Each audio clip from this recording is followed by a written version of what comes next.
What's going on, everybody, and welcome on into episode 236 of the Garage Beers podcast, brought to you proudly here on the OBR Streaming Network. Joining us live here on Tuesday nights. Welcome on in. If you're watching us on YouTube or Twitch or wherever you're catching us, make sure you hit subscribe, make sure you hit like, and make sure you get over to our home base, the OBR, where they cover the Browns unlike any other website in Cleveland. It's the oldest, largest independent Browns site in Cleveland. And then they like us, and they're like, we want you guys to talk about the Blue Jackets and the Cavs and the Browns, and that's what we're going to do tonight on episode 236. We got a great special guest that we're going to bring in just a minute, one of our good friends, and it's going to be a really, really fun conversation, so I'm so excited for it. But then later in the show, we're going to get to the Cleveland Browns, Jameis Winston. We're eating dubs, boys. We're eating dubs because Jameis is here.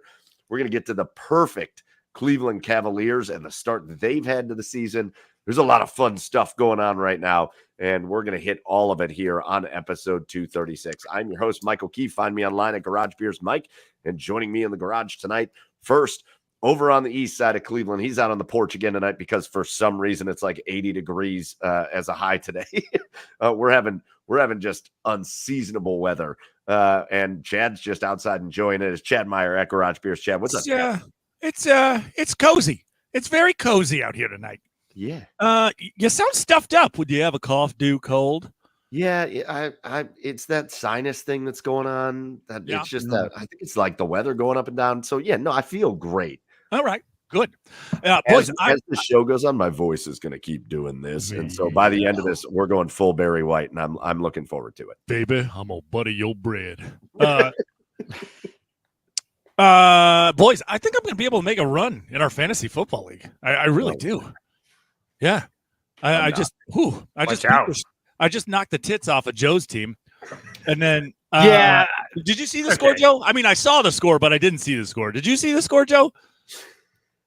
It's fine. I've already set the league. I already set the league high score for a given week last week. I mean, beat me by 29. Like, get off your high horse. I mean, I'm sitting at 3-5. Right? Or am I 2-5? 3-5. I just got Puka back. I'm getting TJ Hawkinson back this week. And then if all goes well, I'm getting Christian McCaffrey back the week after this one. You're feeling confident. Huh? You're feeling confident. Just look out for the Eastern State Timberwolves, guys. Okay? I'm getting it's like I'm getting Latimer and Alvin Mack and Joe Kane back at quarterback. I am also 3-5, but I started the year 0-5, so I'm feeling all right too. There you go. Let's go right now. Let's go on a run, Mike. Let's go on a run. I'll give you Jake Ferguson for Tua. Wow. Whoa. No, what a deal. No. We got trade deals going down. Going down. You heard his voice. Throwing Dak too. We heard his voice down there in Nashville, Tennessee. Find him online at Garage Beers Joe. It's Joey Whalen. What's up, buddy? Do you guys subscribe to the theory where if your team loses to a team in the playoffs, you want them to win the championship, or you want the other team to kick their asses? It's hard. We were just talking about that with the Yankees. My wife and I were. No, it's hard. It's hard because I feel like I want the Yankees to win the World Series, even though I know that's like sacrilegious to say. But like then you can say you lost to the team that won the World Series. The fact that the Yankees are about to get swept tonight is like, oh God, imagine if that was us. It's beautiful. Chad? I don't. I typically want the team that beats us to lose. In other words, I'm that guy. I get it with you. Even though I don't like either one of these teams, I'm still like, screw the Yankees. It's all matchup driven. Like if you get to take away our fun, I hope your fun gets taken away. Yeah, right. You know, for sure. You were such a fun kid in preschool. Yeah, for sure. Big rule guy.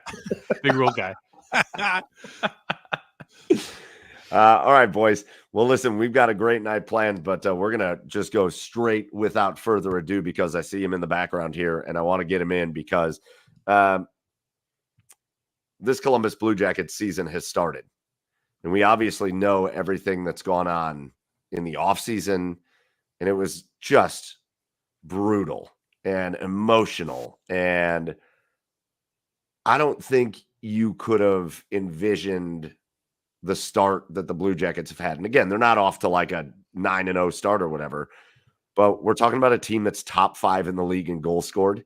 We're talking about these young guys out here just continuing to fight and scrap and claw. And Chad, we're talking about what you talked about as what your goal was for the Blue Jackets was just for them to be a team that was just hard to play.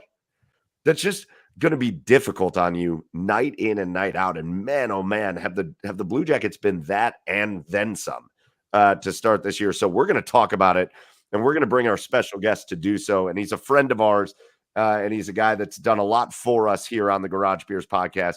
And so we love having him on to talk as well. He is the vice president of communications for the Columbus Blue Jackets. It's Todd Sharrock. Todd, welcome back to the Garage Beers podcast.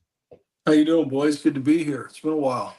It has been a while. It's been a lot of stuff gone down since the last time we talked, Todd. Yeah, that's an understatement. Yeah. But it's good to be playing games again, and we had a great group of guys that are really kind of playing to the personality of our new head coach, Dean Evison, and I still have a hard time, and I kind of make my living with words, putting into words what the last little while it's been like for us. But I've just been so impressed with our guys and the way they've hung together and the way they've started the year. We're 4-3-1, like you said, scoring goals in bunches, and quite honestly, we could very easily have 6 wins. I think the first 2 losses we had this year at Minnesota in our opener and then our home opener against Florida, I think we were the better team in both of those games. Their goaltenders were exceptional. We lost 2 close games, but guys are playing hard, and it's been fun to watch. Hey, Todd, real quick, before we dive into all of it, because I just think we talk about all this stuff, man, Todd, how are you guys doing? Like, how's everybody doing down there? Like, how is it nice that the hockey, obviously it's got to be great that the hockey season is starting and you got something like that to focus on, but like, just how's everybody doing? Because we love you guys. And it just it had to have been so crazy and so painful and so emotional. So just tell us how you're doing. It's well, we're good. I mean, it's been, I made the comment to one of my colleagues about a week or so ago. It's been a long season, and we were like 4 games in. The last 2 months have been, they've been extraordinarily difficult. I don't really have words to describe it. Professionally, personally, unfortunately, we've got a little bit of experience with misfortune over the course of our franchise, but nothing compared to losing John and his brother Matthew. But I'm so incredibly proud of our organization for the way we've handled everything. I'm really incredibly proud to know the Gaudreau family. They are remarkable people, which makes this unspeakable tragedy even more difficult to comprehend, because you won't find a better bunch of people anywhere. They're just terrific. And it's easy to see how John was the guy he was just, by being around his family. I mean, they're the best. And as difficult as things have been for us, it obviously pales in comparison to what they've been through. But as I said, I give a lot of credit to Don Waddell, our president of hockey ops and general manager, Dean Evison, our head coach, both new to the organization, and, Don came on board in, right before the draft. Dean came on board in late July. And, they kind of set the tone, and the leaders on our team, Boone Jenner, Aaron Goodbranson, Sean Corrali, Zach Wierenski, our returning captains. They have been remarkable, and I'm going to say it. I'll probably say it again before we're done here.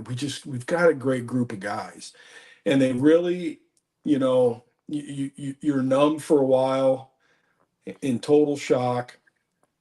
But John had such an impact on our guys. They talked about it. It's like, well, what would John want to see? John was like the last guy who would want people moping around and being sad. Like, I've never been around a guy who loved being at the rink more than John. I mean, he loved the game. He was a rink rat. He loved being a hockey player and hanging around his guys, and he literally brought joy to the rink every game, and he had a healthy perspective on it too, because he was one of the best players of his era. But he didn't let things bother him. He'd go home and be with Meredith and his kids, and that was perfect. Like, there are a lot of lessons that a lot of us could take from John, and our guys have really kind of done that. They've bound together, they've stuck together. John's presence is with us. His locker stall is intact.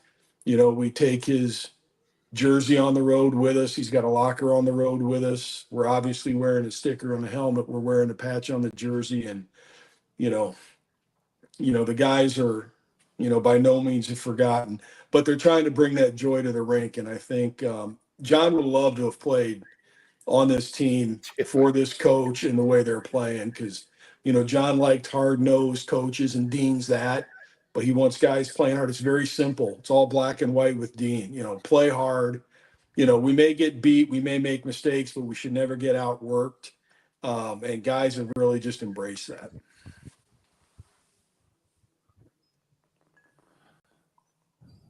Oh, sorry, Chad. I thought you had a thing. I thought Chad was going. He got his microphone all in. Oh, now I'm back. Sorry, you guys froze there for a second, so I was like, "Wait a second, am I good here?" Stupid internet. Dramatic pause. Yeah. No, I think you talked about your pride in the people you work with and the group that you have, and I think you guys hear it probably from the fans, but I think you can hear it from us, because we value you guys so much, and we value the friendship so much. And I got to tell you, we're proud of you. And I don't know that means anything or doesn't mean anything, but the fans I talk to are proud of this organization and proud of the relationship and the bond that we've got all together in this, and the way that you guys continuously operate on just an incredible level. Through the hardest things. You're something that we in Ohio, because we're in Cleveland, but the people in Columbus take great pride in as well. And I love the fact that you guys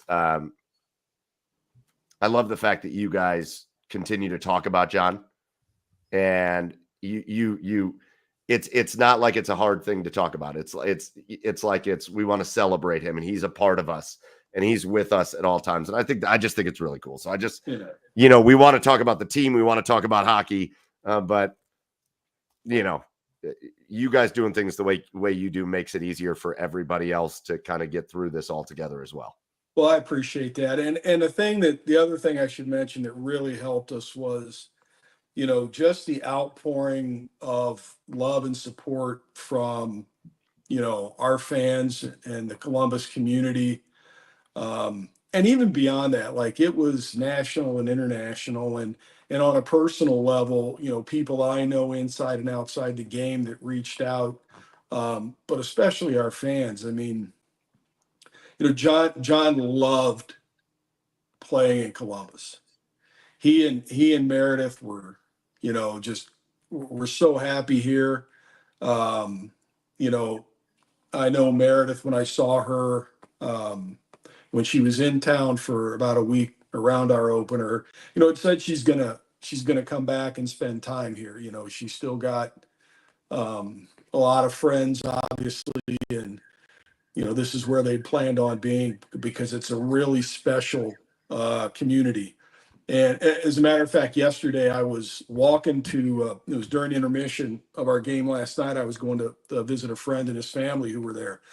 And I just had a random fan stop me and thank me for what I do and just praise the organization for how we've handled this difficult time. And those things do mean a lot. You said, you didn't know what really mattered to you. We know when you guys, because you're friends of the organization, that support, has sustained all of us and given us all, a little boost when we needed it.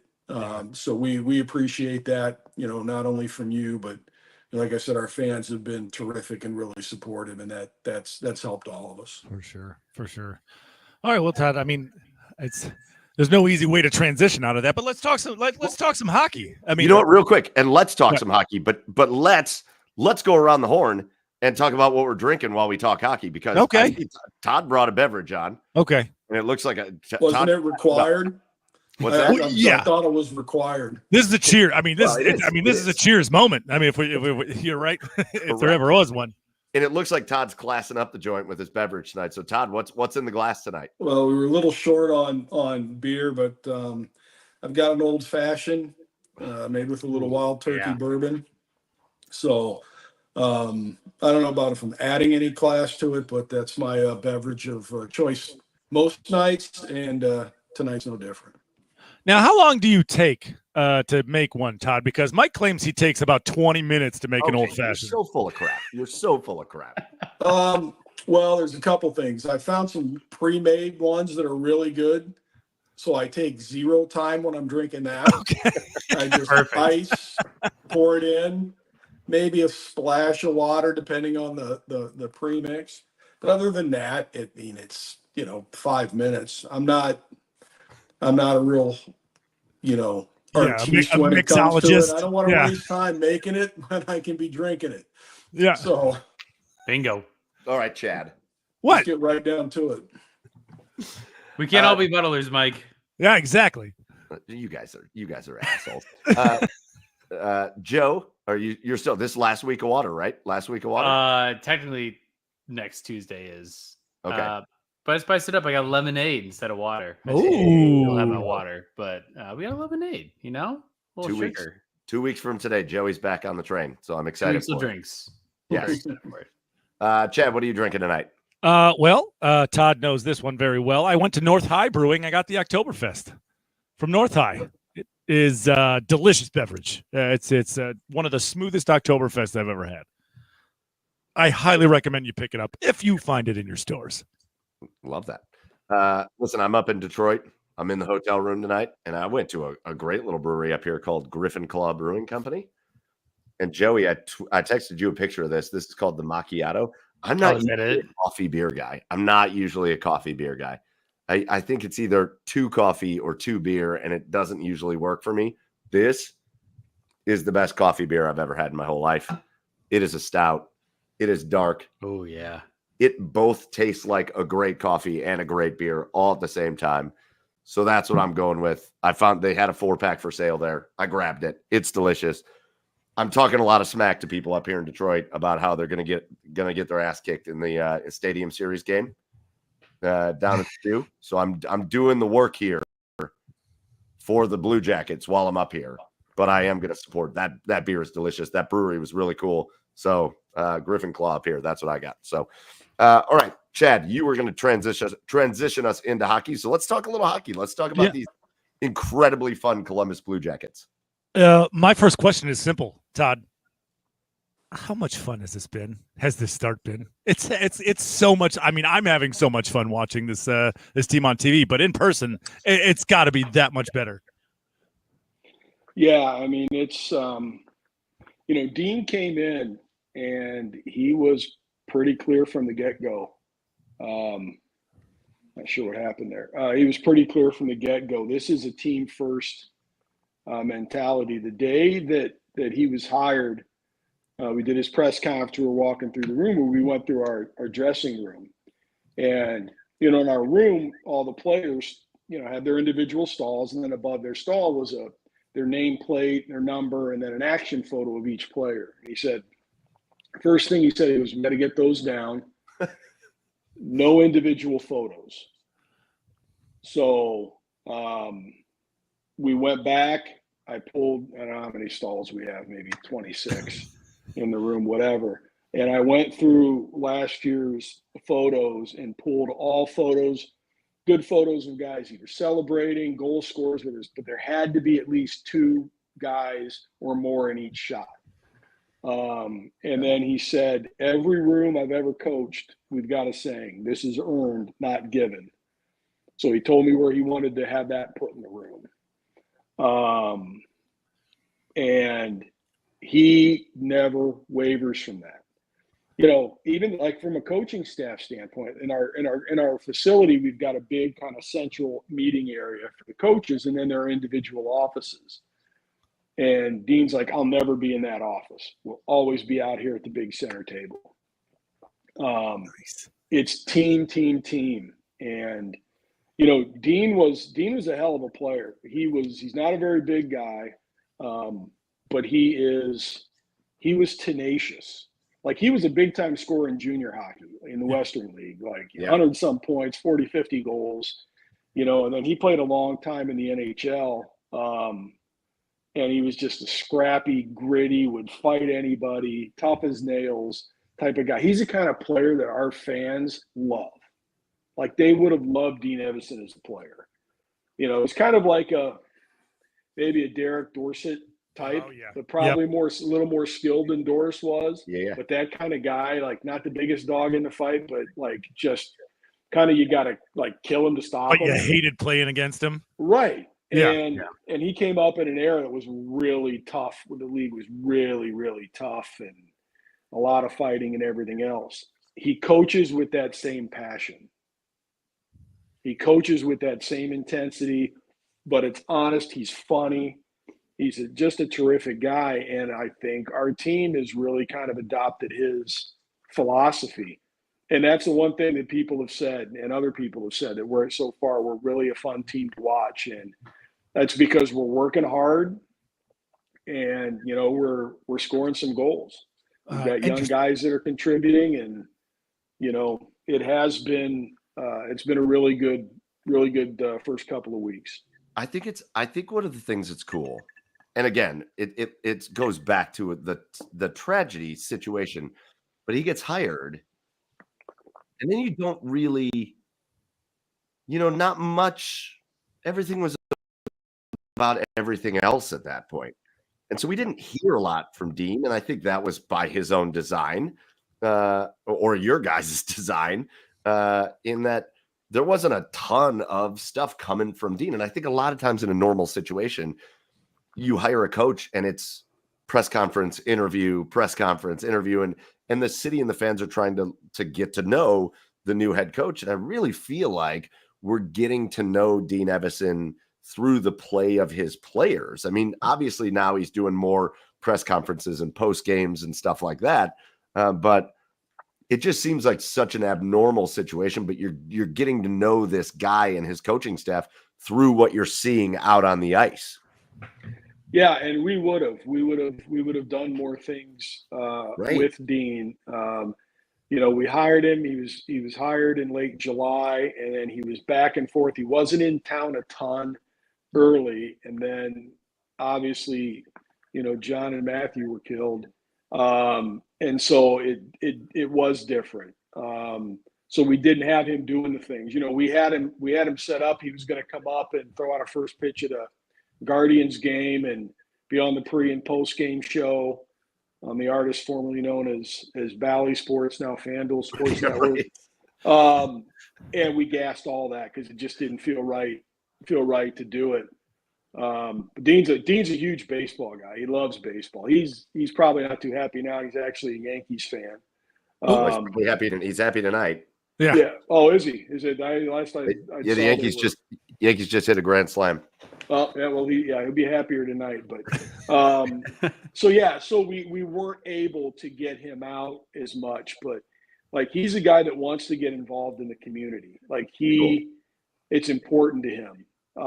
It's important to him. He loves meeting people. Like I said, he's a terrific guy. Like, he's a riot and loves golf, loves Broadway musicals of all things. Like, he's just a really unique guy, but like, he's our fans are starting to see, to your point, like, through our team's play, and as they start to hear more of him, kind of figuring out what he's all about. And he's done a terrific job, he and his staff. The other thing is he does not like attention himself. Yeah. It's never about him. He does not like that. He understands the responsibilities that come with the job and everything, but it's not about him. It's never about him. Yeah, and I mean, certainly, and I think it's fair to say, right, that this organization's best years as a franchise have come when a coach has instituted structure and discipline, and he's certainly done that. And you see it in the players, right? You can tell when it makes a difference, and that's nothing against Lars, that's nothing against Pascal. It's just you see the difference, and you saw it immediately when from game one this year, outside of the home Minnesota game. Even that one was close, but this team is smothering people, and you see smothering teams, and you see guys taking their games to a whole new level. Like Todd, that was. And again, it's no offense to Elvis, but I think that was one of Elvis's best games I've seen in the last few years. Yeah, he played terrific last night, like absolutely lights out. And Terry's been great too. Like, I sat through the first few games, where we lost 4-3, won 6-3 in Colorado, lost 4-3. So our goalies are giving up 3-4 goals a game, but they're playing great. I mean, really playing well. And Elvis had a bit of an injury, and so he hadn't played, in a bit. And the thing with our guys, and that's the one thing Dean says, he coaches aggressive. He wants the team to play aggressive. And when you do that, you're going to make mistakes, and, you're going to give up scoring chances. And it happened last night a couple of times where Edmonton had really good scoring chances, and Elvis was just locked in.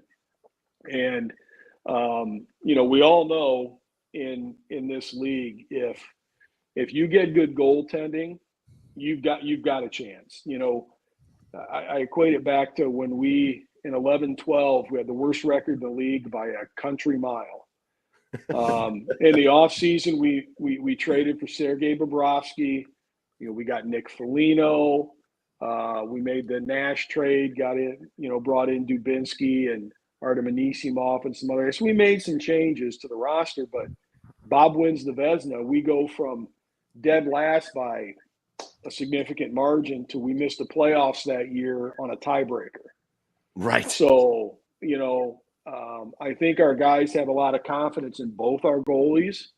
And when you're playing in front of guys that you have confidence in, you play better. Everybody just feeds off of that, and I think we've seen that so far this year. But yeah, Elvis was terrific.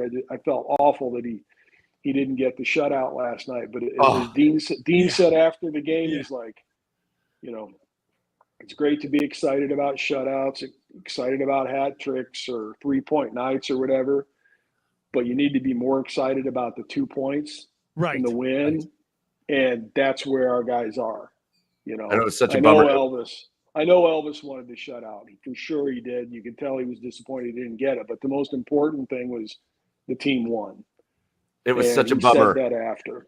It was with I think like half the reporters that cover the team tweeted out like Elvis with a shutout, and then it was like, deleted 26. Well, now we know why they scored. The jinx. But tweet. I will tell you, Jinx tweet. It was a swagger with Elvis. And when Elvis is going his best, he plays with this swagger. I got to tell you, it wasn't just like some of the big saves he made when it looked like Edmonton's going to score, because they usually score in those situations. Even in just some of the more simple plays, the way he was deflecting pucks to areas of the ice that Edmonton couldn't make another play, right? Like it was just this swagger that he played with that I was watching that game last night. Like this is what we've talked about for years with this guy is if he plays like this, he can be great. And I think last night he was great. But last night, they were all great. And I think we can't talk about last night's game specifically. Again, if you missed it, a 6-1 victory, 7-1, 6-1, 7-1. Now I'm 6. Missed the extra point. Yeah. 6-1 victory over the reigning Western Conference champion Edmonton Oilers. And again, we know Connor McDavid went out with that injury, but you got to. But I don't think it would have mattered with the way the team was playing last night. He's not a 5-point difference maker. You got to talk about Tuna for a minute, though. Tuna's got a goal. We got Tuna on the board. Yeah, what a moment that was. What a moment. And it was so great to see how excited, his teammates were for him to finally get that goal, especially the guys he was playing with, Fantilli and Sillinger. They were more excited about him getting that goal than when they both scored their own goals earlier. They both said as much. And Fantilli said in the locker room afterwards, and UTO, we call him Tuna. Tuna confirmed it. Fantilli called it. He said, you're getting one today. You're getting one tonight. It's going to happen. And he was right. So, it's the one thing about our group. And last night was a perfect example. Is we got scoring from all four lines. Yeah. Right. Let's face it. John was our best player. We lose Boone Jenner. We lose Dmitry Voronkov. We lose Kent Johnson. We lose Eric Gabranson. Boone's our captain, was an all-star last year, back-to-back 20-goal seasons. Kent Johnson was arguably our best player in the preseason and might have been arguably our best forward in the first 2 or 3 games this year. Really stepped, he'd elevated his game a whole other level, and was playing fantastic up front. And Voronkov last year was one of the top scoring rookies, but we haven't missed a beat. We've scored more goals through 8 games than we ever have in our franchise history, and it's not close. And we're getting it from everybody, and that's really important. And Dean mentioned that last night. When you can roll your 4 lines and get contributions, it's phenomenal. And last night's game, I think it was when it was still 3-0, but there was a shift. It was 2 or 3-0, but there was a shift, and we were penned in. Actually, it might have been after we didn't generate much on the 5-on or the 4-minute power play we had. I can't remember. It was either that or there was a stretch where we were penned in our own zone, and then the third line came over and spent a minute in Edmonton's zone. Yes. It was just an unbelievable shift. And it kind of – it felt like Edmonton was starting to get some traction, and put a lot of pressure on us in the game. And then that line came in and they buried them deep in their end. And they couldn't get out. And that was when we've played our best this year. And that's been most games we've gotten it from all 4 lines. Yeah. Yeah. 100%. Now, Todd, I want to bring up something else. I'll tell you, one of the things that fans have been stressing, media have been stressing, everybody's been stressing over these last few years is the need for this team to have a number 1 center. And you did that this offseason. Don Waddell did that this offseason in the signing of Sean Monahan. And the impact he has made so far is, the numbers speak for themselves. I just wanted to get your thoughts on the impact that he's made. Obviously, he's playing with a little extra motivation this year. He's playing a little bit more inspired this year for obvious reasons. Talk about the impact that he's had. First and foremost, Monty is, you want to talk about a sweetheart of a guy. Yeah. Like, this guy is just all class. He's such a sweet guy. He's a great pro. Like, he's a really good pro. He's smart. He's obviously skilled. He scored a lot of goals, and he's racked up a lot of points in his career. And really, the only times that he hasn't done that is when he was battling, injury. 2 and 3 years ago, his last couple of years in Calgary, he just wasn't healthy. But he's such a smart player. He's great on face-offs. And you put him and Chinnikov and Marchenko. Right now, there's an advanced analytics stat that up to this point in the year, in terms of 5-on-5 scoring and chances, they're the most dangerous first line in the league. Yeah. Now is that sustainable? We'll see. Yes, it is, Todd. It will be. Sure as hell is. What is sustainable is a high level of play. Yes. Because, like I said, Sean's got a track record of that. Marchie's only the second player in our team's history to score 20 goals in each of his first 2 seasons. Nasher didn't even do that. And then Chinny is just – you've seen Chinny coming. You've seen him coming. And last year he was playing really well. He's had some injuries that, knocked him out of some games. But they're really a dynamic. Like in Chinnikov and Marchenko, those guys can shoot the puck. They can really shoot the puck. They can skate. All 3 of them can.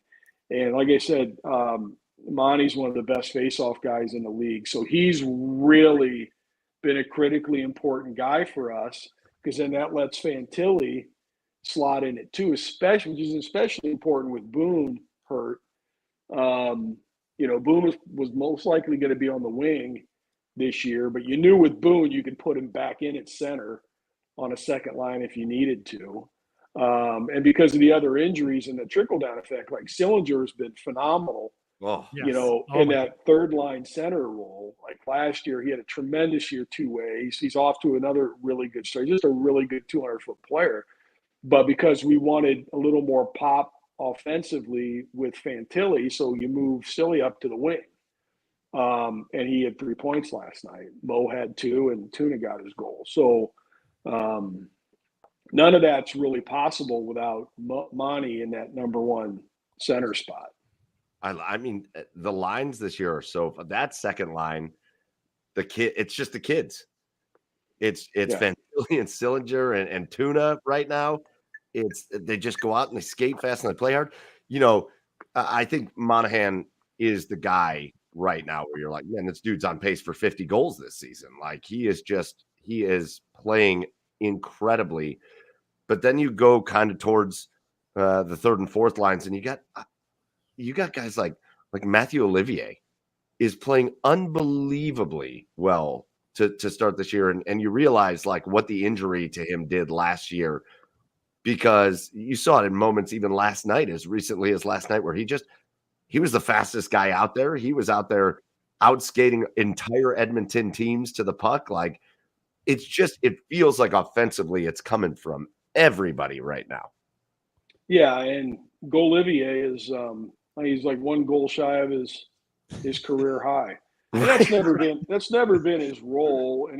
But he's always been one of those guys that, and he said he worked at it a lot. He's always working at his game and, working on the skill aspects of his game. And, he's a good hockey player. He's just a good hockey player. He happens to be one of the toughest guys in the league too. Yeah.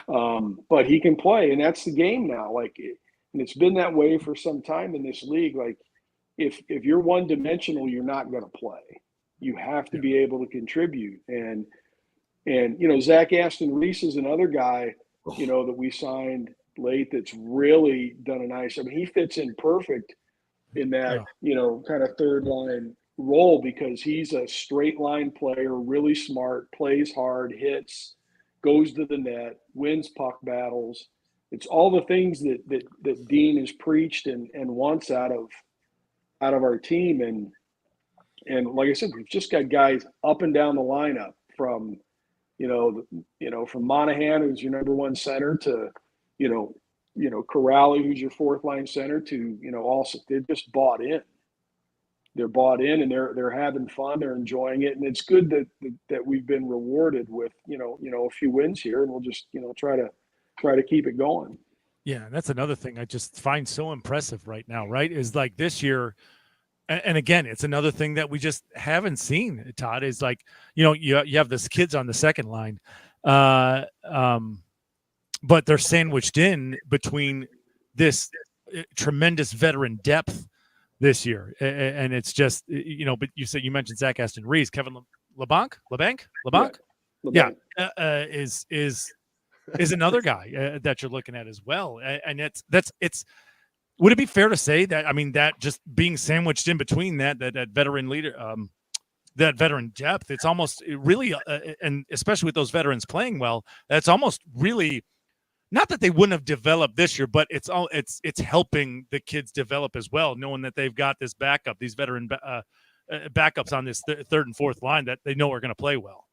Yeah, we really do have a tremendous, leadership group. And, on the forward end, we had James Van Riemsdyk.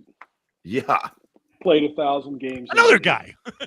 Who's come in, and Jack Johnson, who was former Blue Jacket, returns with the Stanley Cup, who's played 17th or 18th year. He's been around forever. Oh, yeah.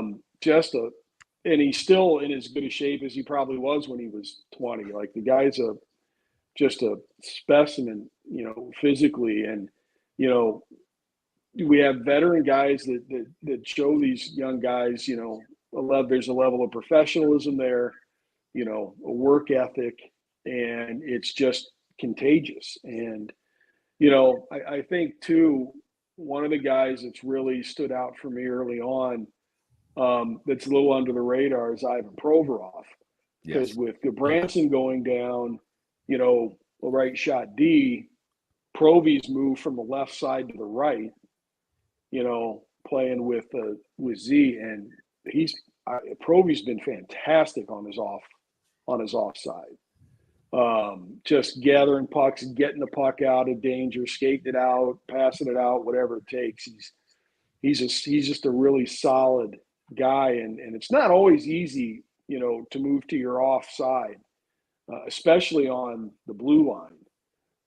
It's a little more common for wingers, but for defensemen, it can be a challenge, and Proby's just handled it flawlessly so far, and that's been a really I think a contributing factor to some of our success early on. So, Todd, we're going to let you get out of here, man. It's been fun catching up, but my last question for you. Here you are, 8 games into the season, and you play 82. So we're a 10th of the way into this year. At what point, you've been around this game for a long time, and you've been around the Columbus Blue Jackets since they've been the Columbus Blue Jackets, Todd. At what point do we start looking and going, maybe we can start throwing a couple expectations out here? Because I know in the building, it's always a different answer. And I think if you talk to coaches and general managers, they're going to say, we always have expectations. But obviously, going into the season, I don't think anybody knew what to expect. I don't think anybody knew how the team would respond to things. And at what point do we look at this team and go, okay, they're a top scoring team in the league. They're playing with a little bit of a different feel and vibe and intensity to them. And at what point do we look at this and go, all right, like maybe we start looking at this team as a team that can make a little more noise than what we thought they could? Well, again, like you said, it's an interesting question, and it's a tough question to ask because, Don Waddell has said it from the day he was hired. Every year, the goal of every team in the league is to win a Stanley Cup. It's my favorite quote I've ever heard. Does that mean we think we're a Stanley Cup contender? I don't know. What it means is that's the goal. And if that's not your goal, and Donna said this, then why are we here? Yes. Our guys don't really worry about, what other people expect of them, and I'll kind of I'll give my answer along the lines of what Dean said. He goes, what we're going to do, and his edict and our guys that bought in is we're going to go out and we're going to work hard.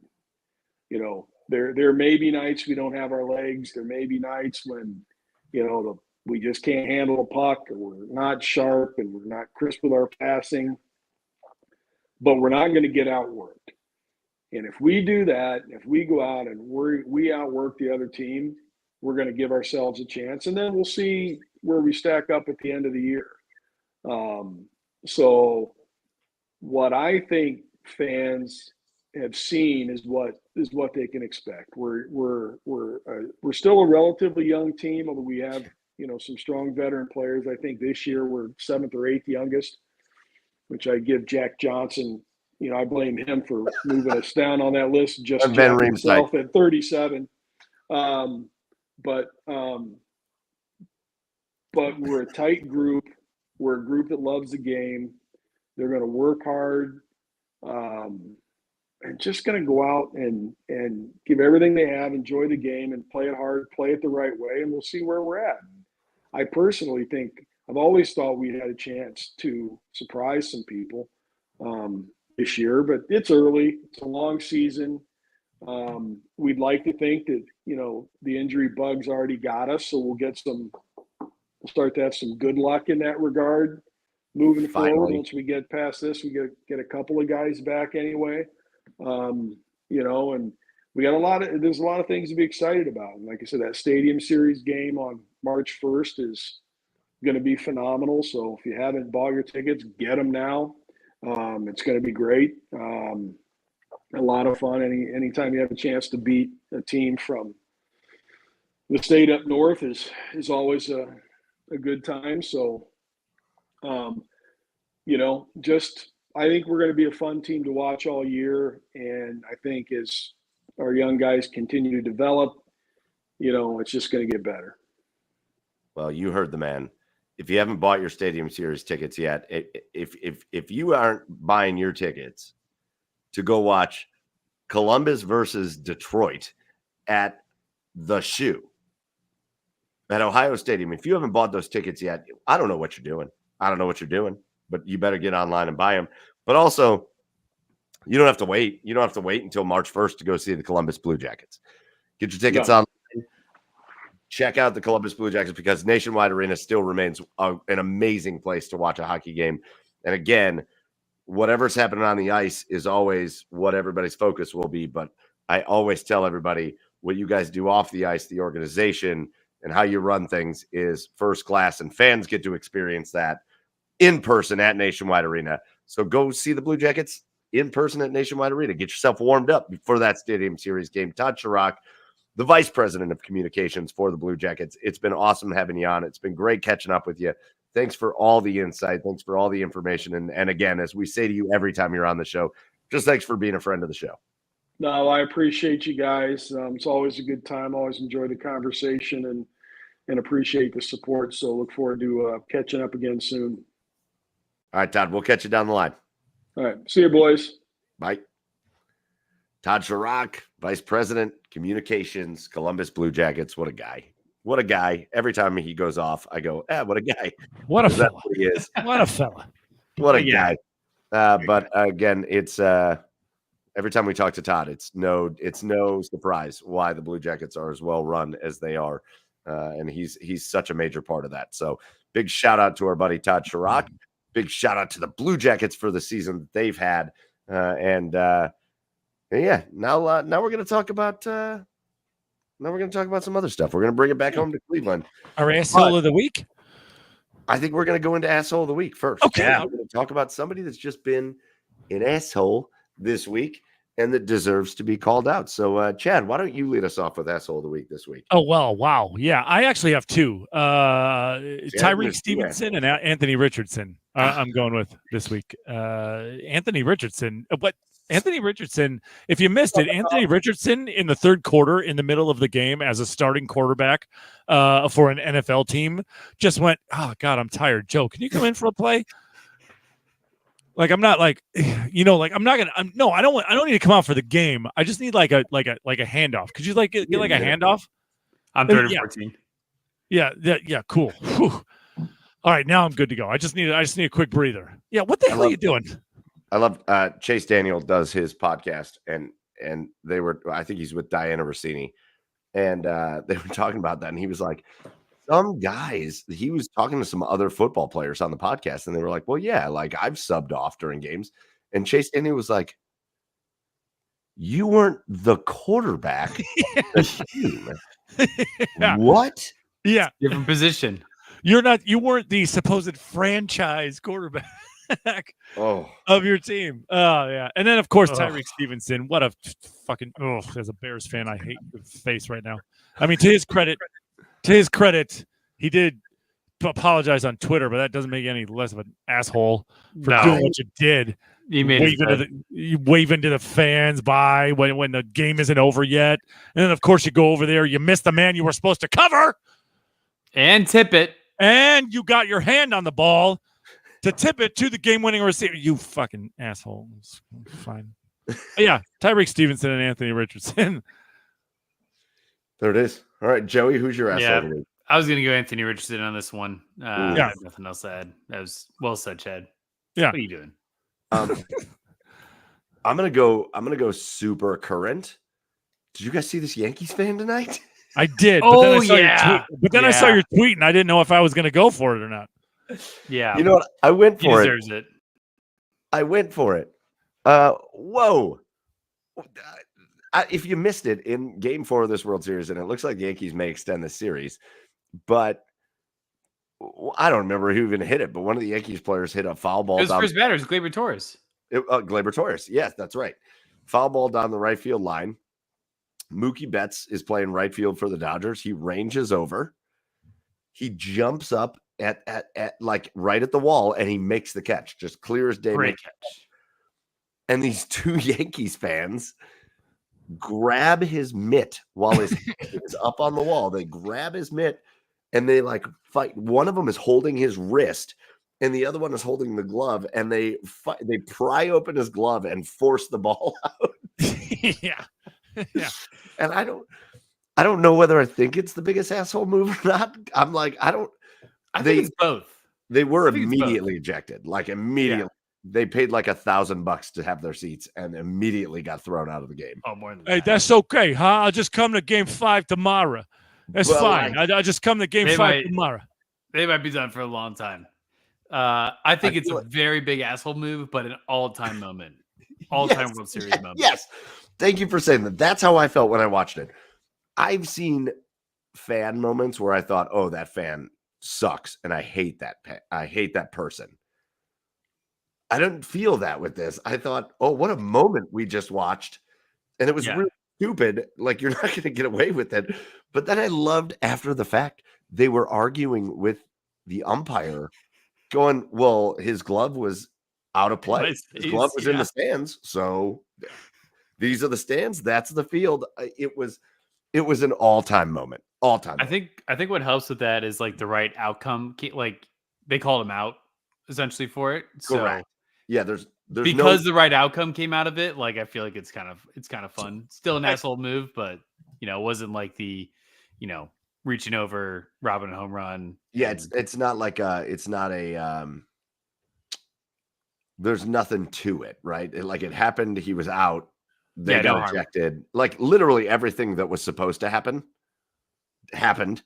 Hey, sir, what do you want me to do? Huh? His glove came up into my seat. What am I of course, I'm going to take the ball out of his hand. Huh? I'm going to take the ball out of his hand. This is bullshit. I'm getting ejected. He knocked over my slice. I had a slice. He knocked over my slice. I'm taking the ball. I had a slice and I had a beer here, and then all of a sudden Mookie comes over the fence, and he's got the ball in his mitt. Of course, and I'm a Yankee fan. Of course, I'm going to take it out of his glove. What the fuck, sir? By the way, I'm going to my second beer because I got to keep doing pumpkin beers until. Oh yeah. Hey, one of those coffee beers made it to Nashville for Thanksgiving. I wouldn't be mad about that. You know what? You don't got to eject me. Come on, Anthony. We'll just take the train home. Okay. It's fine. I'll walk away. All right, those are our assholes of the week. Again, the Dodgers have cut back into this game. They went up 2-0. Then the Yankees hit a grand slam to make it 5-0 after they scored a run. Dodgers have scored another couple runs, so it's 5-4. So we'll keep you posted on this one. But, boys, let's go into, for the first time this year, boys, let's have an actual good time talking about the Cleveland fucking. Let's go. What? We can do Because that? We can Season- actually have a good time talking about the Season Browns. Oh, saved.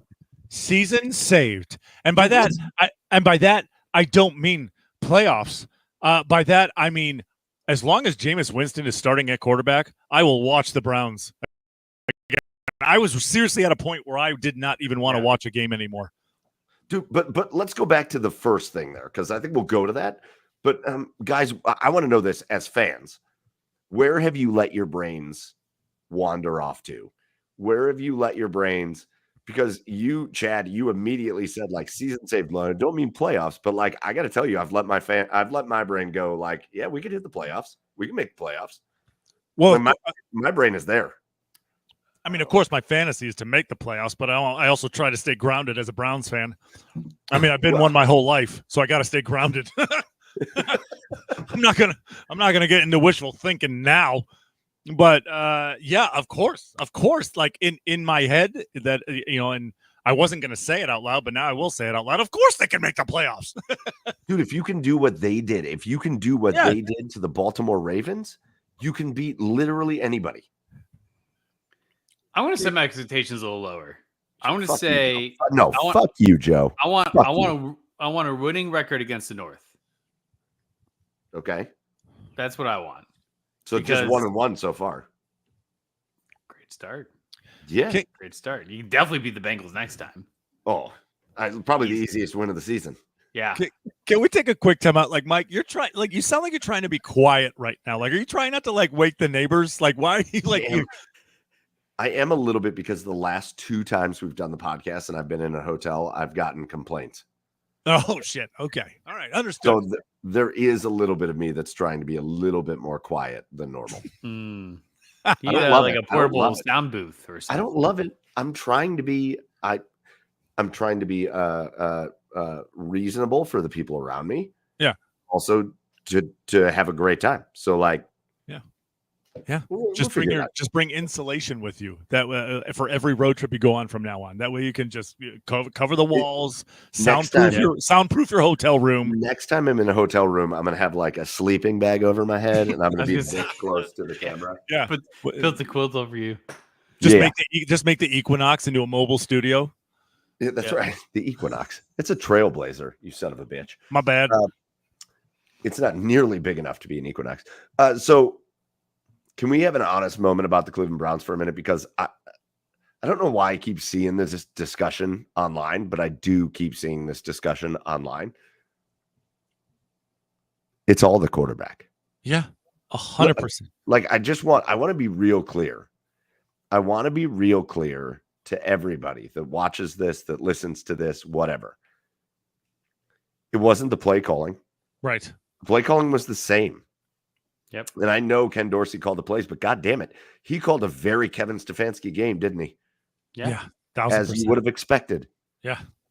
And all of a sudden, those wide receivers looked much better. Very capable. All of a sudden, that offensive line didn't look like the worst offensive line in football, did it? Mm-hmm. And all of a sudden, the Cleveland Browns offense looked. They didn't just look serviceable. They didn't just look all right. They looked potent. They look dangerous. Potent. They look dangerous. They all look dangerous. Yeah. Every player on that offense looked dangerous. And you know why? Do you know what the change was, boys? Can we be real honest about the change? It was Deshaun Watson wasn't the quarterback anymore. Right. That's the only thing. That's the only thing. It's the only difference. It's not anything else. Right. Deshaun Watson wasn't the quarterback anymore. Period. End of story. Right. Yeah. Right. So exciting. Yeah. I mean, the offensive line got healthy. There was a change at left tackle. You put Jack Conklin at left tackle. But even then, you got Wyatt Teller. DeJuan Jones was at left tackle. That's what I meant. DeJuan Jones was at left tackle. Jack Conklin was back. Wyatt Teller was back. Even then, though, that wouldn't have made a difference because that's how bad Deshaun was playing this year. No. Agreed. It is. I will say one positive. If and I don't think it's that big of an if they can't overcome the start to the season that they had, and they wind up at 7-10 or something like that, right? I'm going to be a little bit pissed, right? I think Jason Lloyd made a really good point on the Ultimate Cleveland Sports Show today. Like he looked in the camera and was like, "You've been lied to all season, and the Browns have basically just wasted a season because they wanted to tell you that Deshaun was the best chance at winning, but they knew it wasn't." Right. For You sure. know what? Because it got to the point that it got to, there's no arguing it anymore. There's no, even the staunchest Deshaun Watson people, you can't argue it anymore. And so, you know what? Going into next year, I've thought about this all day long. I was in the shower this morning at 6:30 thinking about this. I would happily take 3-4 years of Jameis Winston. Sure. Happily. 100%. Give me 3. Just lock into this dude. Let Jameis is 30, 31, something like that. Right. But he doesn't have a ton of miles on him. Yeah. Let this dude lock in for 3 or 4 years. He's a number 1 overall draft pick, and damn it if he hasn't shown you that he can do it. Sure. And then figure out the succession plan to that as you go. But there's no arguing anymore. There's no arguing because it got to the point that it got to. There's no arguing Deshaun Watson anymore. The dude he should never, ever, ever see one more minute of action for the Cleveland Browns. He shouldn't even be, the meme of the Jets player from Hard Knocks that tries his security pass. Yeah. And it doesn't work and he can't get in the door. That should be Deshaun Watson from now on. Thank you for your time. Here's your $230 million. You stole the shit out of it. We don't care, though. We don't care. Your security tag's been turned off. See you later. Never see you in Cleveland again. That is, there's nobody that can argue it anymore. I mean, nobody. And that makes me pissed off, though, too, right? It makes me pissed off at the organization all over again, because you were willing to self-sabotage an entire season, all because you were trying to prove a point about Deshaun. But but you also kind of had to. Yes, you did. Yes, you did. This is my point on it. Did you? You kind of did. Yeah, you had to. Listen, with the way that everything is structured around this dude, I don't disagree with you, Chad. I don't disagree with you.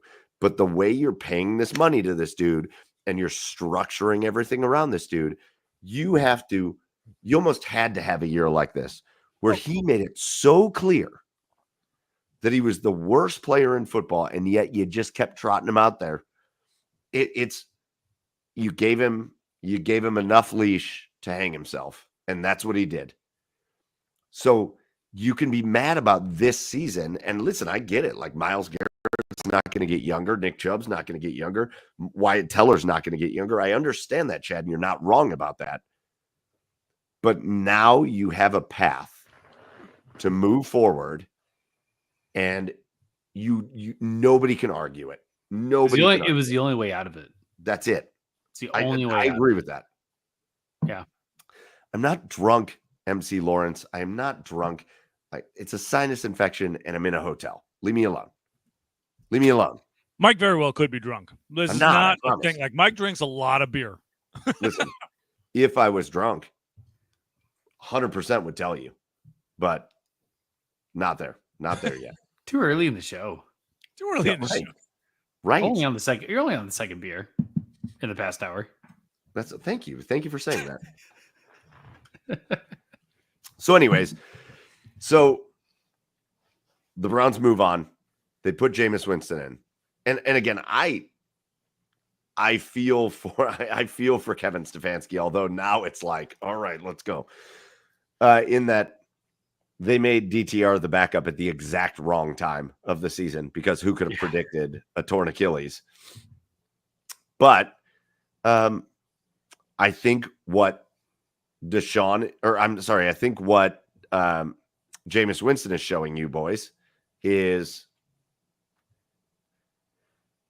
DTR is fine to be a backup, but I don't think DTR is the quarterback of the future. No. Deshaun Watson is obviously not the quarterback of the future. Jameis Winston, just like Joe Flacco, just like Jacoby Brissett, and even in his healthy days, just like Baker Mayfield showed you, the kind of quarterback that you need in this kind of offense. And it's nothing fancy. You don't need anything spectacular, just a guy that understands timing, that understands dropping back, getting rid of the ball on time, and throwing it with some semblance of accuracy. And if you can get that out of a quarterback in this offense, you can put up 30 points every week. And that's where we're at. I'm so excited about this moving forward. Yeah, I mean, timing and anticipation, and you're just going to live with the results. I mean, and that's exactly what the type of quarterback you have in Jameis Winston. I mean, is it bad though? Like, I hate to like kind of go back to what we were talking about, but is it bad though that I don't trust this organization to make that right decision? No, to make that type of decision. Listen, if you're going back to what you talked about before, no, it makes sense. Yeah, because they didn't make the right decision for 7 weeks, 8 weeks, whatever it was. I'm going to focus though on the rest of this season. But yes, I'm excited to watch the rest of this season. 1,000%, and especially when going forward. We talked about it on the space, Mike. You look at the rest of the schedule. There aren't many games, if any, where the Browns don't give themselves a chance now. Now that you have the type of quarterback that you need to run this offense and to run it efficiently, to run it dangerously, all right, to make it potent. There's no reason you can't compete in every single game the rest of the way. So yeah, I'm pumped, dude. I am pumped. But here's the other thing. You saw it. The rest of the team gets better now. And you saw it. Listen, I know Baltimore still got their numbers against the Cleveland Browns because Baltimore is going to get their numbers against everybody. But if you really want to deep dive into that game against Baltimore this week, you forced them to only give the ball to Derrick Henry 11 times. He was running for 6.5+ yards a carry. He ran 11 times for 77 yards and a touchdown or something like that. Yeah. Well, that's something that wasn't talked about enough. The Cleveland Browns stopped Derrick Henry. That's what they do. You force them. What's that? Said they always do. They do. Yeah. They understand. It's incredible. It's one of the biggest sports anomalies in the world is how Derrick Henry cannot run against the Browns. I got to say, I think the tone was set. The tone was set when Grant Delpit lowered his shoulder into Derrick Henry and leveled it. It was like one of the first runs of the game, but he leveled the shit. It was after like 15 yards too, but he leveled the shit out of him. And it just kind of set the tone for the rest of it. You didn't necessarily dominate Derrick Henry. He still ran for almost 7 yards a carry, but you made it to the point where they couldn't rely on him to win the game. Because offensively, you got out there and you ate clock and you held possessions and you worked your way down the field and you scored and you didn't score, but it wasn't quick. It was Deshaun Watson was always just quick 3 and out. Boom, quick 3 and out. Right. Defense back on the field. Quick 3 and out, defense back on the field. There was hardly any of that in this game. That defense got rest. And so offensively, you went up and you held the lead. And then defensively, you made life difficult for them. That was it was far and away the number one offense in the NFL this year.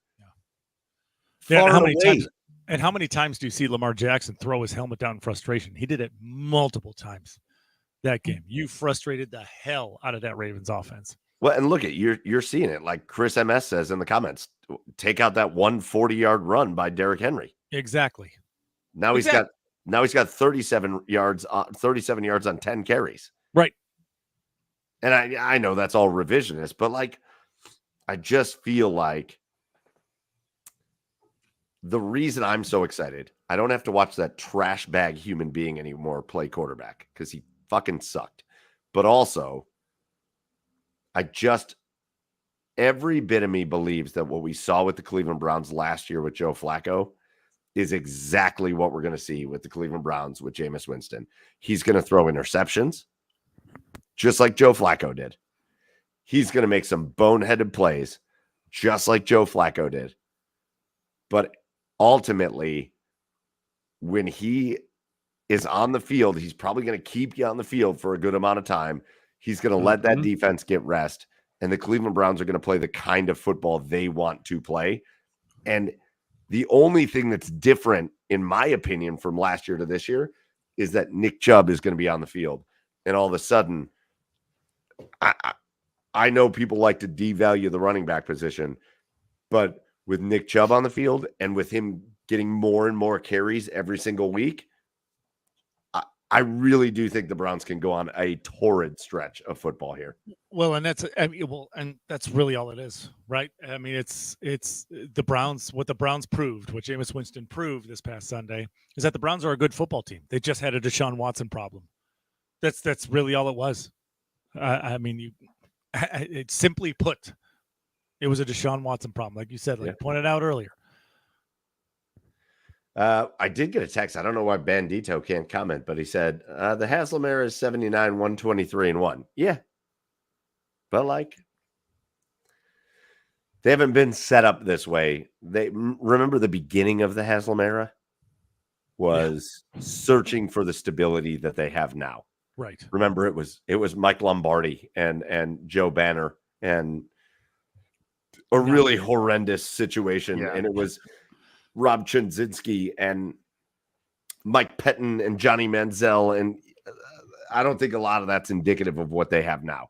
I think what they have now is ready to go out there and compete. So here we go, boys. The Cleveland Browns, third straight home game. They've got the LA Chargers coming to town. This is a Chargers team that's 4-3, and they're fucking weird, to be honest with you. The Chargers are a weird football team because you've got Justin Herbert, who every year we include him with kind of the elite quarterbacks in the league, and then every year it feels like he gets kind of screwed over. It's like he's sabotaged by his own franchise. We've got a Chargers team that, thank God, doesn't have Austin Eckler anymore because he used to kill the Browns, but they do have the Ravens, basically. J.K. Dobbins, Gus Edwards, Greg Roman's the offensive coordinator. You've got the Chargers, who aren't real good at receiver at all. Outside of what's his face, that's having a great year. Lad McConkey. And you got this Chargers defense that you expect to be this kind of Cleveland Brownsian defense, like big time pass rush and pretty good defensive backs. Their pass rush is not getting to the quarterback at all this year, and their defensive backs aren't great. So even though they're the number one scoring defense in the league, they've only given up 91 points this year. You have to, after what you saw the Browns do last week, you've got to feel pretty good about the Browns in this week's game. Yeah. I mean, it's a Chargers. Go ahead, Joey. Sorry, go ahead. I was going to say, I'm not convinced that the Chargers offense can put up a fight unless they are like fully committed to the ground game and beat us on the ground. I think if the Browns can get a lead and force the Chargers to pass the ball for the majority of the game, kind of like we do with the Ravens, I think this is something that is winnable for this team.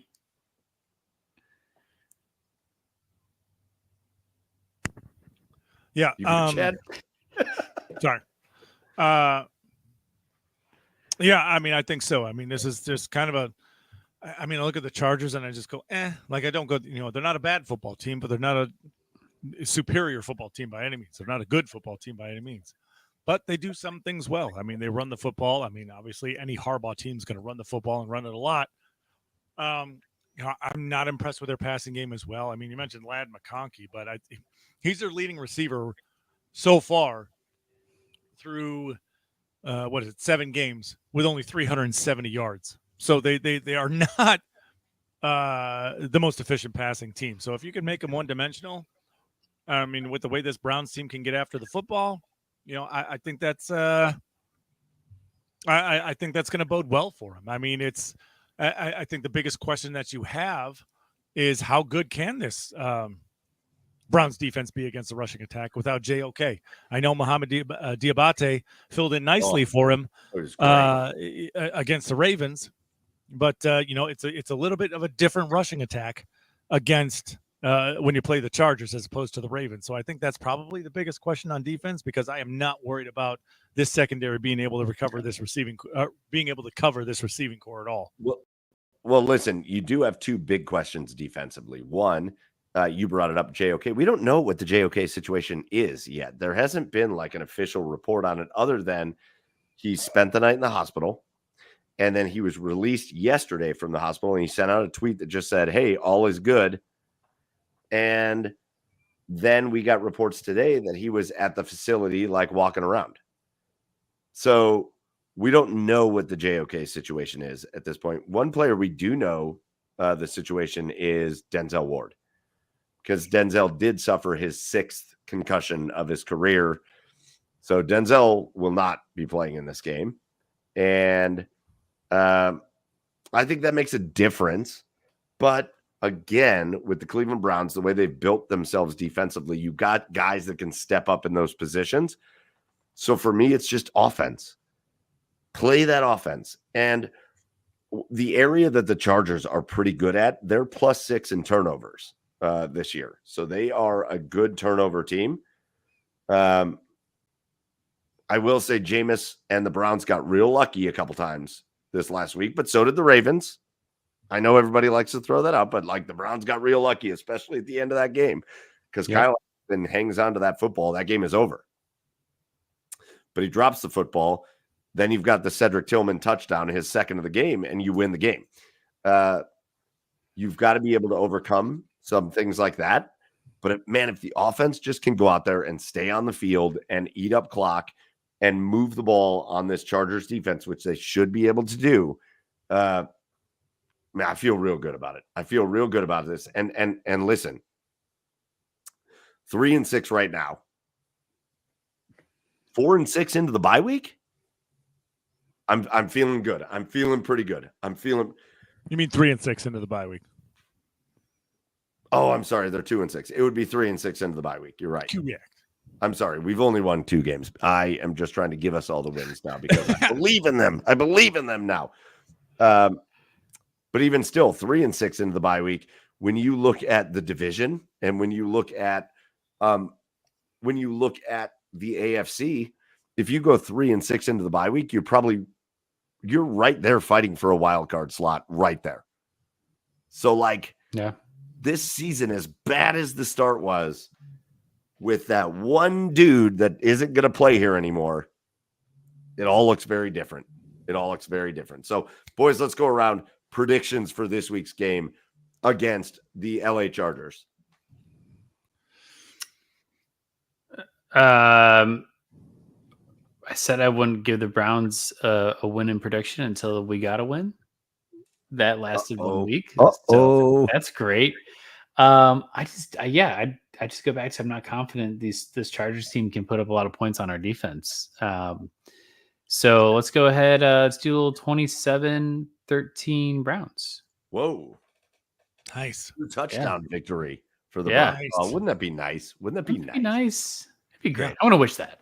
Just a game we don't have to really even worry about. Just boom, 2 touchdowns.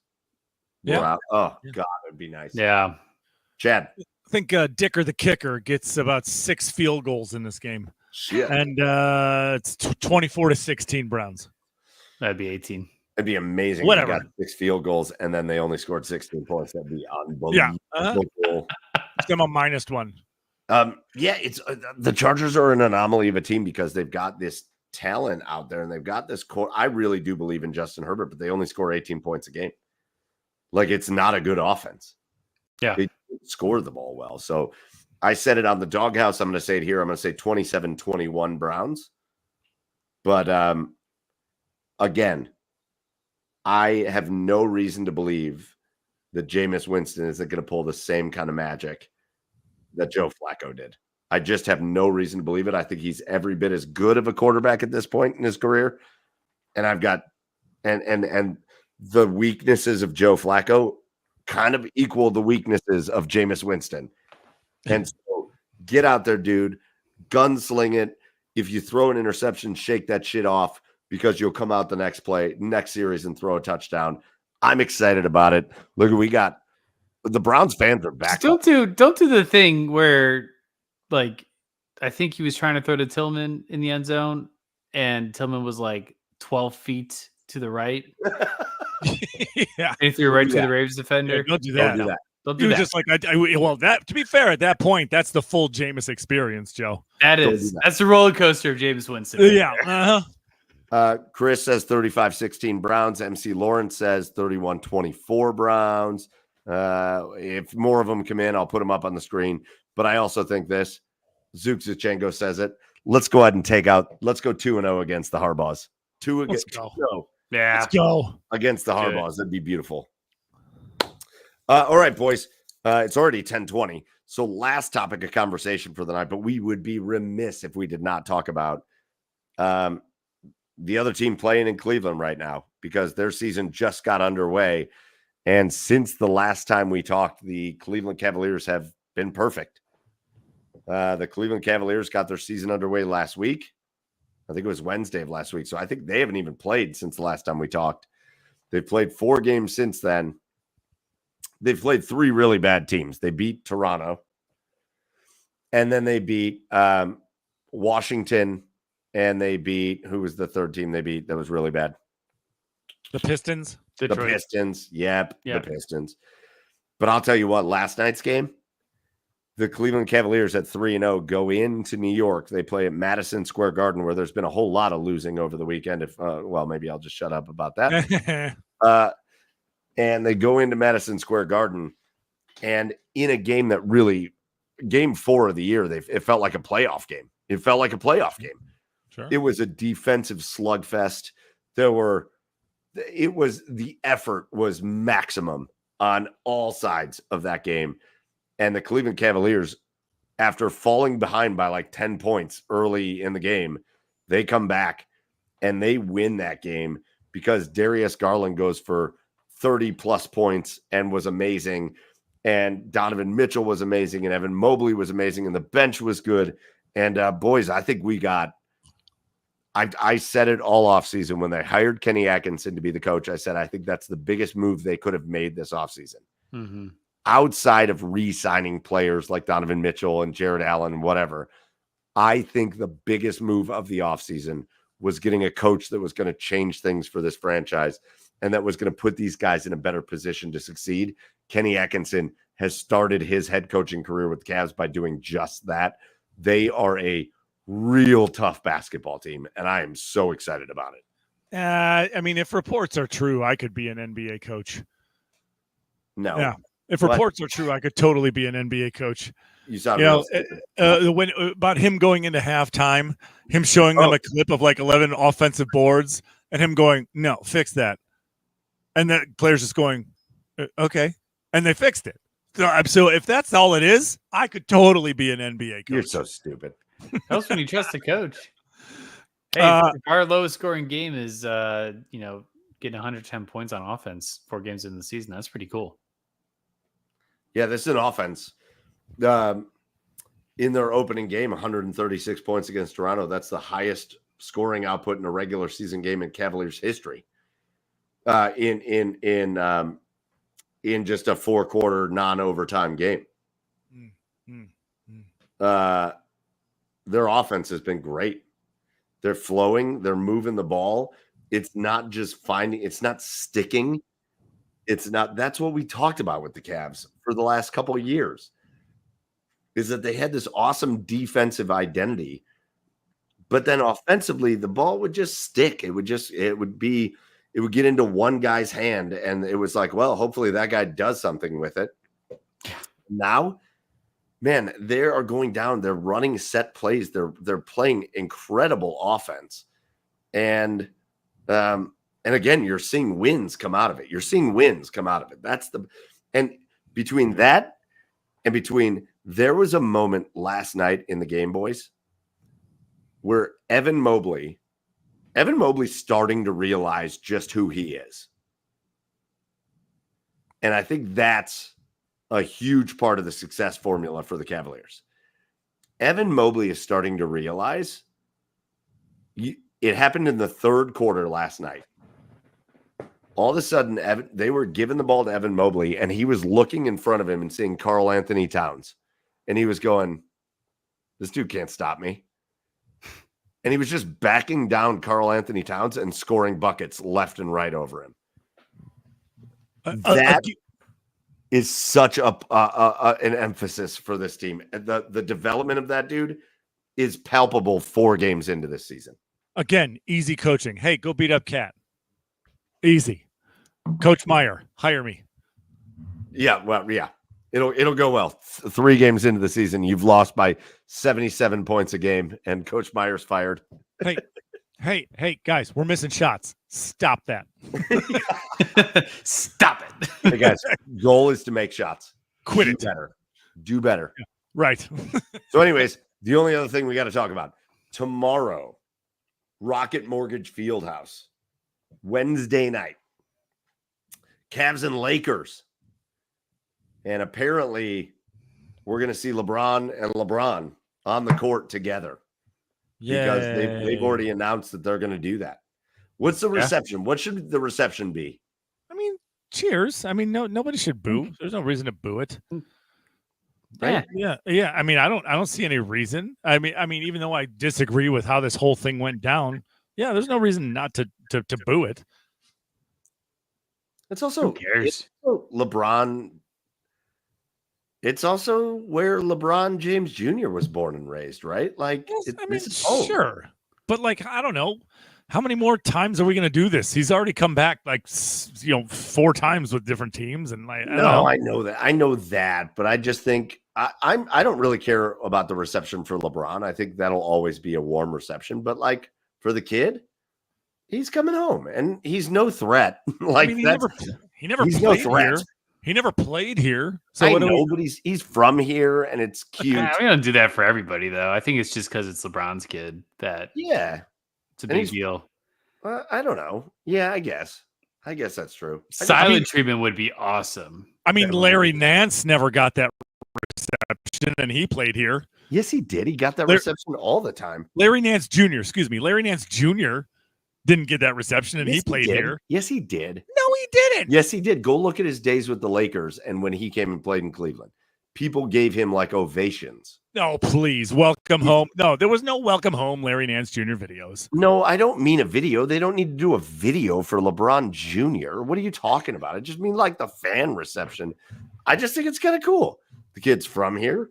He's playing in the NBA. It's like, that's cute moment. Like, it's kind of like a golf clap moment for me. Like, okay. All right. If it's a golf clap moment, then I can get on board with that. Sure. That's what I'm saying. That's all I'm saying. All right. Yeah. All right. I didn't know. You're making it sound like we should just. No booze necessary. No exorbitant cheers. Yeah. Just blast the streamers off for fucking LeBron Jr. A timeout, everybody. Cleaning up the streamers for LeBron Jr. Whee! I didn't say that, you son bitch. I didn't say it. All right, boys. 10:30, rolling around. Let's get out of here. Let's wrap up episode 236. P.S. Mike, that is not the single highest regular season scoring game for the Cavs. Maybe it was the single highest opener for the Cavs. Opener. Okay, then opener. Then sure. Yeah, opener. Yeah. I don't know. I'm pulling shit out of my ass. It's fine. All right. So let's get to our cheers of the week, and I'll let you guys go around. I've got a big one. So if you've got a big one, let me know because it's probably the same one as mine. But Joey, what you got? Here's the week, and we'll run it around. I think you just got to do the big one. I think. All right, let's just do the big one. I think we're going to make this a team cheers, if that's cool with you guys. I mean, I've got like an honorable mention afterwards. Why don't you get that one out of the way because you always do this, and then it's always a stupid thing after a big cheers. And so why don't you get that out of the way? It's not stupid, you piece of shit. Well, go on with your stupid ass cheers. Oh wow, okay, wow, you're gonna feel like an asshole after I do this one. Then no, I never feel like an asshole. My cheers goes out to the Momfer family. their son Blake was born with spina bifida, and he is a huge Blue Jacket fan. And every year they make a Halloween costume out of his wheelchair. Yeah, and this cool. year they made a penalty box. It was Look at so that. cool. That's cool. It's really cool. Look at that guy. Yeah, so cheers to that guy. Feel like an asshole yet, Mike? You should. Nope. Never have, never will. Yeah. Sean said it in the comments, and so we're gonna do a whole team cheers to Jimmy Donovan, because we found out this week that cancer got the best of Jimmy, and Jimmy passed away. And the voice of the Cleveland Browns, the voice of Cleveland sports, really, for all of our lifetimes. Jimmy came to Cleveland in 1985. That's the year I was born. And he's been part of that WKYC sports team since then. And he's been part of broadcast for the Indians at the time, the Cavaliers. He's been part of broadcast for a lot of different sports leagues in this town. And then in 1999, when the Cleveland Browns came back from being moved to Baltimore and coming back to Cleveland, Jimmy's been the voice of the Browns on the radio ever since. And his voice is synonymous with the Cleveland Browns, and his voice is synonymous with Cleveland sports. And he meant a lot. He meant a lot to a lot of us. And he epitomized what it meant, and epitomized what a Cleveland sports fan was. And I'll never forget the story of his mom when he got his job in Cleveland, and he was excited about it. And she was like, yeah, but when are you going to get your job to come home? And Jimmy said, Mom, I am home. Because he was from the Boston area. She was like, when are you going to get a job to come home? He said, I am home. And he was. And he made himself home for the rest of his life. And he fought valiantly against cancer since the early 2000s. And I think we all had that feeling in the pit of our stomach. It reminded me a lot of our good buddy Matt Lodi, where he fought and he fought and he fought, and it always felt like it was one step forward, two steps back, one step forward, two steps back. And I think we all had that feeling in the pit of our stomachs right at the beginning of this season, that when he announced very suddenly that he wasn't going to be the voice of the Browns anymore, that it was not good news. And we found out this weekend that Jimmy Donovan passed away. But Jimmy's amazing, and he's an amazing guy. And I feel lucky. We were going to have him on the show, and I got to have some text messages back and forth with him. And he was like, oh, well, I would love to come on the show. I got to wait a little bit for various reasons. But he's like, I definitely would love to come on the show. And I texted back and forth with him. And I'm sad we never got him, because if you grew up in Cleveland, and Chad, I know you're like this for sure. If you grew up in Cleveland and you wanted to get into broadcasting, and you wanted to get into sports broadcasting and sports talk and all that kind of stuff, then you couldn't help but idolize Jimmy Donovan. So our cheer as a team goes to Jimmy Donovan, to his family, to his legacy. And just like our friend Joe Tate, Jimmy Donovan's voice will be synonymous with sports in the city of Cleveland forever. So that's our cheers. All right, that's going to do it for us. Episode 236 of the Garage Beers podcast. Our last order of business, just give away our thank yous. First of all, our big thank you to Todd Sharrock, the vice president of communications for the Columbus Blue Jackets. Shout out to Todd for coming on, talking Jackets hockey with us tonight. Our shout out goes out to the OBR, the Orange and Brown Report, for hosting us. Get over to the OBR.com and subscribe. And our last shout out goes out to all of you, whether you joined us live here tonight or whether you're joining us later on podcast version or on YouTube or Twitch. We love you. We thank you. We appreciate your support. Episode 236 is in the books. For Joey Whalen at Garage Beers Joe, for Chad Meyer at Garage Beers Chad, I am Michael Keefe at Garage Beers Mike. Go follow the show on all the socials at The Garage Beers, and we will see you next week for episode 237. Until then, cheers, everybody.